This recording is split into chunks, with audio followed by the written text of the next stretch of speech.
Hello PLP Geometry. Welcome to another video in Unit 7. This is going to be the last 3D Geometry video in Unit 7.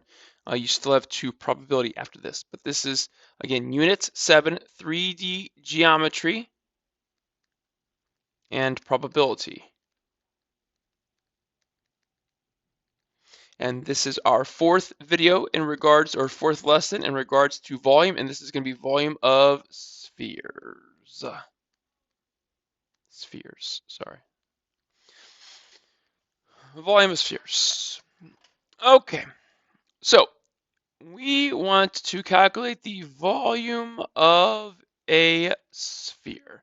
So again, think of a sphere as, a globe, a planet, a ball. All these are spheres. So when you think about a sphere, right, typically I draw a circle, right? And then I try to draw like kind of an angled circle, like around the middle, almost like a beach ball, and then one up top as well.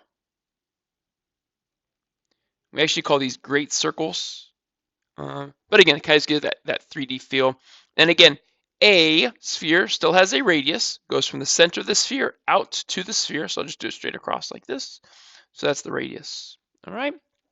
So to find the volume of a sphere, you will use the formula V equals 4/3 pi r cubed. This is the formula. Again, you'll be given this formula, so no need to memorize. I will say, though, that a lot of people, they forget to put that cubed. They like to do squared because of the area formula. Remember, volume is 3-dimensional, right? So we got to use the radius 3 times r cubed. Okay, so I just have 1, 2, 3, 4 examples to do with you. All right, so let's take a look at the first example. All right. So this is example 1. So we want to find the diameter. So what is diameter? Diameter. It's supposed to say diameter. Not very good there. What is diameter of sphere with volume of 80,487 inches cubed? 80,487. That's an 8 inches cubed to the nearest tenth.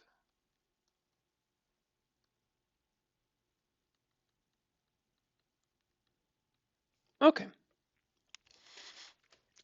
All right, so we're looking for the diameter here. Now, let's just recall that if you want to find the diameter is equal to 2 radii.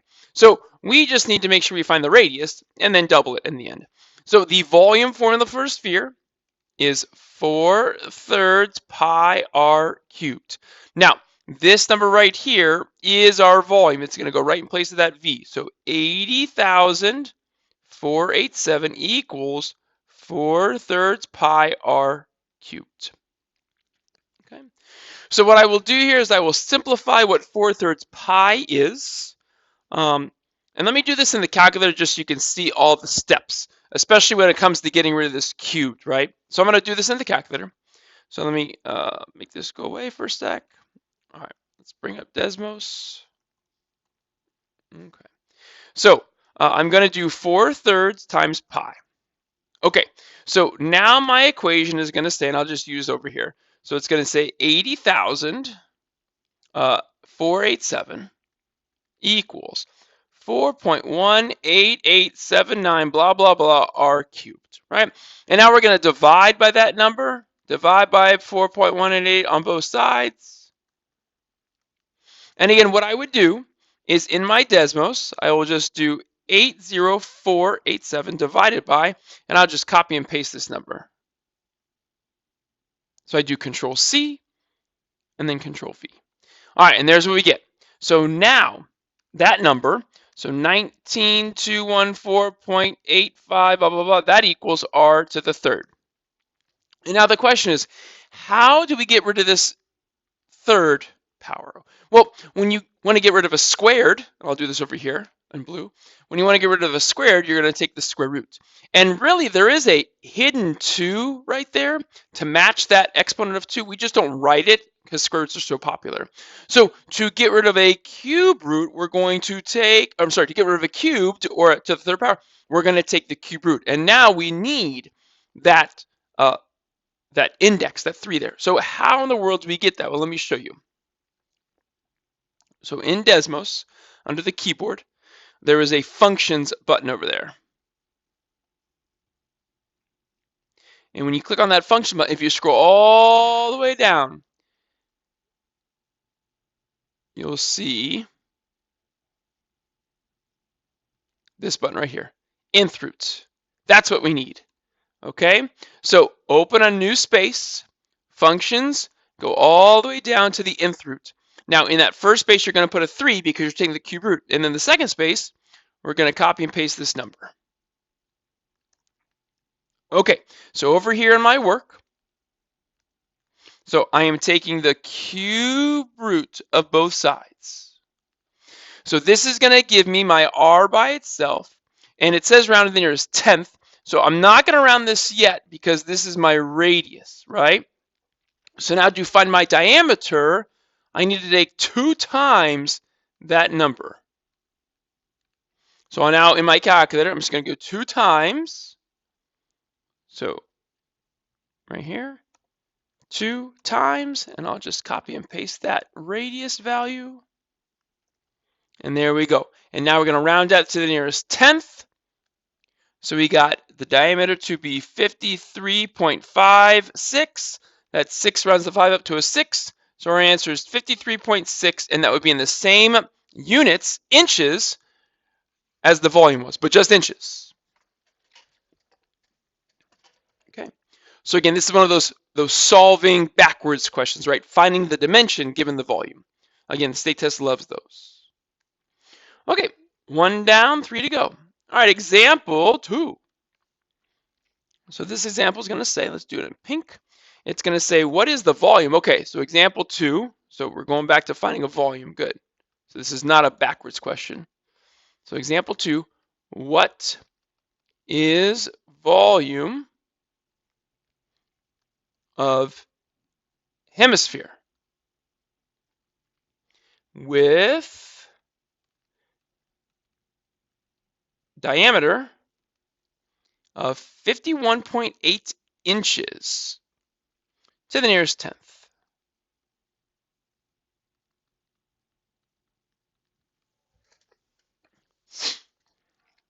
Okay, so again, this is just a straight volume question. However, there is one hiccup here, and that is this word, hemisphere.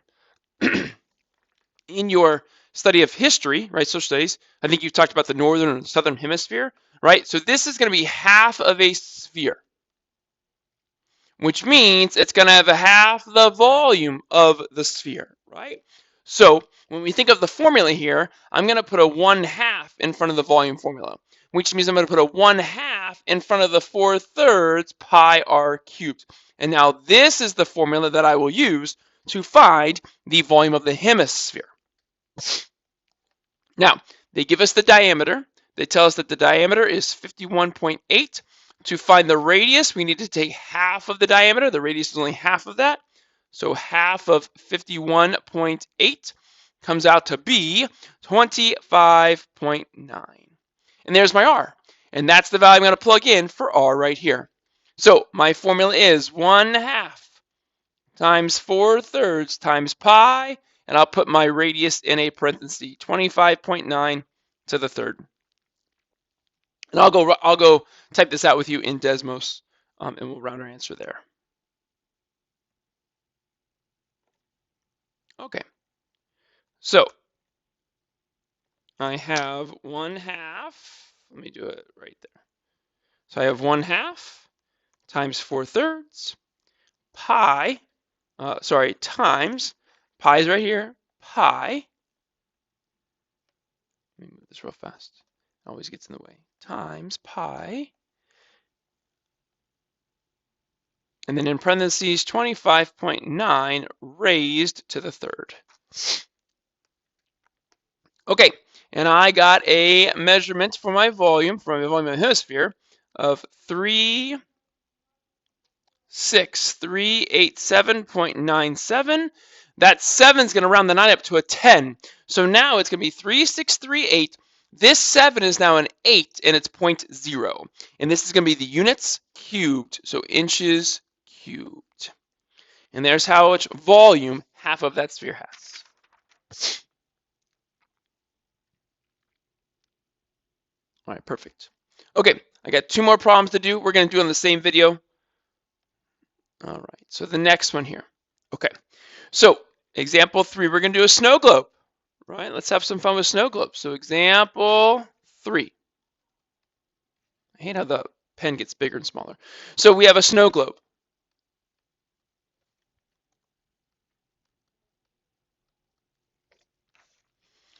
And so it says snow globes are hollow spheres. So what a hollow sphere means is that you have a sphere. Okay. So again, this is a sphere. But then you have an inner shell of that sphere. Right? And again, mine's super thick. So the idea is that this space right here is actually filled, right? Just the outer shell, and the inside is hollow, right? So it's a cylinder with a cylinder cut out of it. That's the main idea. Okay. So we are given that the outer diameter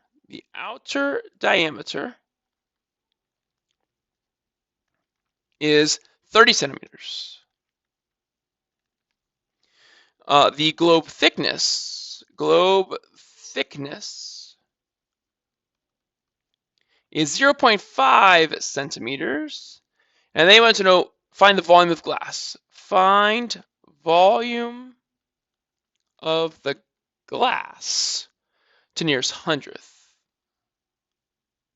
Nearest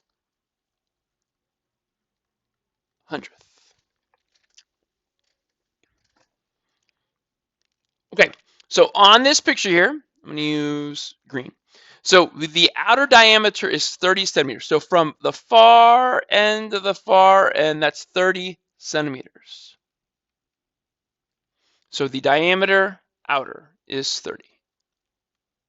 Now, to find the diameter in, we're going to take that 30 and we're going to subtract the thickness, which is 0.5. So this thickness is 0.5 there. It's also 0.5 there. We're going to subtract it on both sides. So minus 0.5 minus 0.5, and that's going to give us an outer diameter of 29. Okay, or an inner diameter of 29 centimeters. So now we're just going to find the two volumes and subtract them. Okay, so now we're just going to do volume of the out minus volume of the in. So before we do that, though, we need the radii. So if the diameter out is 30, the radius of the outer is going to be half of 30, which is 15. And then the radius of the inner will be half of 29, which is 14.5. Okay, so the volume out is going to be 4/3 pi times 15 cubed. And I multiplied that all the way out to get 14137.166, blah, blah, blah. And then the volume in is going to be 4/3, so pi, times 14.5 to the third. And I got 12770.05, blah, blah, blah. So there are my two volumes. So now I'm going to just subtract those two volumes. So right over here, I'm going to do 14137.166, blah, blah, blah, minus 12770.05, blah, blah, blah. And when I get those to subtract, I get 1367.116. It's the nearest hundredth. That 6 rounds it up to a 12. So we're looking at 1367.12, and that would be in centimeters cubed. And there's how much volume of glass we need.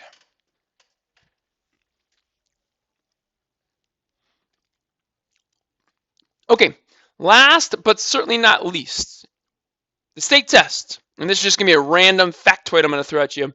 The state test loves this idea of what's called population density. And again, I'm doing it here because we talked about density earlier. It's kind of a different idea, but I will talk about it right now. So population density.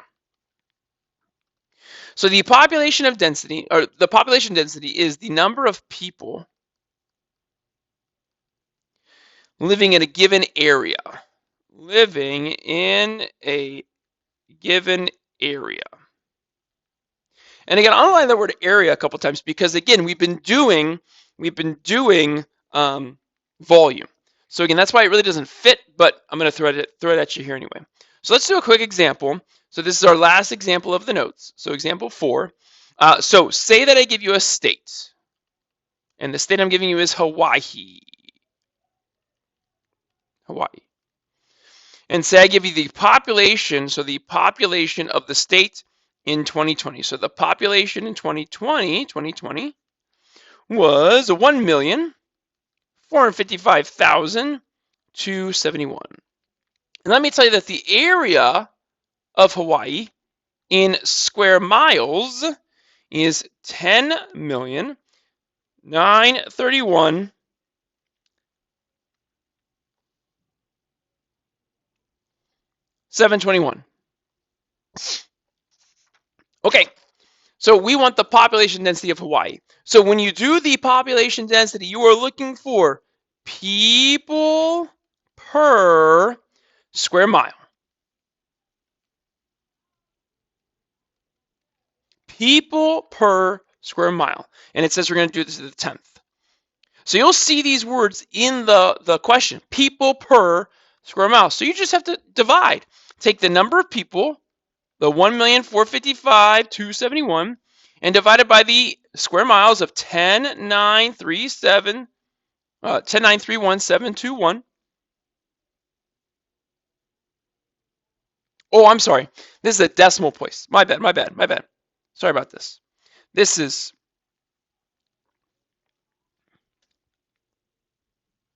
Sorry, I couldn't read my writing. Sorry. So the square miles, I apologize. The square miles is 10,931.72. 0.72.